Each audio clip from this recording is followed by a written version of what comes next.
நிஜமாவே அந்த கதையில பரிதாபத்துக்குரிய கதாபாத்திரங்கள்னு வந்து பார்த்தீங்க அப்படின்னா வந்து பாக்கியாவும் ராதிகாவும் தான். 2 பேரோட வாழ்க்கையுமே அழிச்சது கோபி தான். ஏதோ இப்போ கோபி வந்து ஒரு பச்சை குழந்தை வாயில விரல வச்சாலே கடிக்க தெரியாதுங்கிற மாதிரி வந்து ஈஸ்வரி பேசிட்டு இருக்கிறதும், அவ கூட சேர்ந்து தான் அப்படி ஆயிட்டான், நீ வந்து கேஸ் போட்டு தான் அப்படி ஆயிட்டாங்க அப்படின்னு சொல்லிட்டு வந்து ஒரு மோசமான டாக்ஸிக் மதர்னு சொல்லுவாங்க. அதாவது தன்னுடைய புள்ள செய்யக்கூடிய எந்த ஒரு தவறையுமே உணராம, உணர்ந்தாலும் அதை மனசு ஏற்றுக்காம அவரை காப்பாற்றுறதுக்கு இறங்கி மற்றவங்க மேலே பழிய தூக்கி போடுறது, பிளேமை தூக்கி அடுத்தவங்க மேலே போடுறது, நீ தான் காரணம், நீ தான் காரணம் அப்படின்ட்டு. இப்போ ராதிகா எதுவும் வந்து சொல்லி இவர் வந்து அந்த கறியில் வந்து கெட்டுப்போன கறியெல்லாம் வந்து பிரியாணியில் கலந்தாரா? கிடையாது. அவங்களுக்கு அந்த விஷயம் தெரியவே தெரியாது. அதே மாதிரி வந்து பார்த்திங்க அப்படின்னா வந்து பாக்கியாவோட வாழ்க்கை வாழ்வாதாரம் தான் எல்லாத்தையும் அழிக்க பார்த்தனால தான் அவங்க கேஸ் போட்டாங்க. ஆனால் அதுக்கும் வந்து கோவப்பட்டு நின்னாங்க.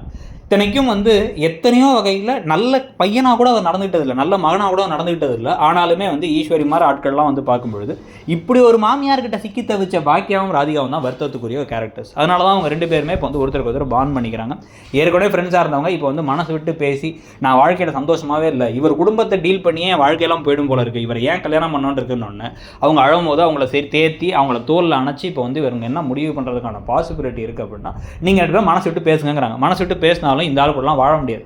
இதை வந்து அவங்க சொல்லிவிட்டு நான் தனியாக இருந்தால் கூட நிம்மதியாக இருந்துப்பேன், நான் வந்து எனக்கு ஒரு வேறு வாழ்க்கையை நான் பார்த்துக்கிறேன், நான் கிளம்புறேன் அப்படின்னு சொல்லிட்டு ராதிகா இவர்கிட்ட டிவோர்ஸ் வாங்குறதும், பாக்கியா எக்காரணத்தை கொண்டு அந்த ஆள் கூட சேர்ந்துலாம் திருப்பி நான் வாழ்கிறதுக்கான வாய்ப்பே கிடையாது, நீங்கள் வேணுன்னா அவர் கூட சேர்ந்து இருந்துங்க, இந்த வீட்டை கூட வந்து திருப்பி நான் கொடுத்துட்றேன், பணத்தை மட்டும் எனக்கு கொடுத்துருங்க, நான் கிளம்பி நான் வந்து தனியாக ஒரு வீடு எடுத்து தங்கிக்கிறேன், என் கூட வரவங்க வரலாம் அப்படின்னு கிளம்பி போய் இவங்க கூட இருந்துக்கலாம். அவங்க அந்த மாதிரி ஒரு முடிவெடுத்து கடைசியில் வந்து கோபி மாதிரி ஆளுக்கெல்லாம் வந்து யாருமே கூட இருக்கிறதுக்கு தகுதியும் இல்லை, அவருக்கு அதுக்கான அருகதையும் இல்லை அப்படிங்கிறத சொல்லி வைக்கிறது தான் கரெக்டாக இருக்கும், அதான் எண்டாக இருக்கும். உங்களுக்கு என்ன தோணுதுங்கிறத சொல்லுங்கள். தேங்க்யூ.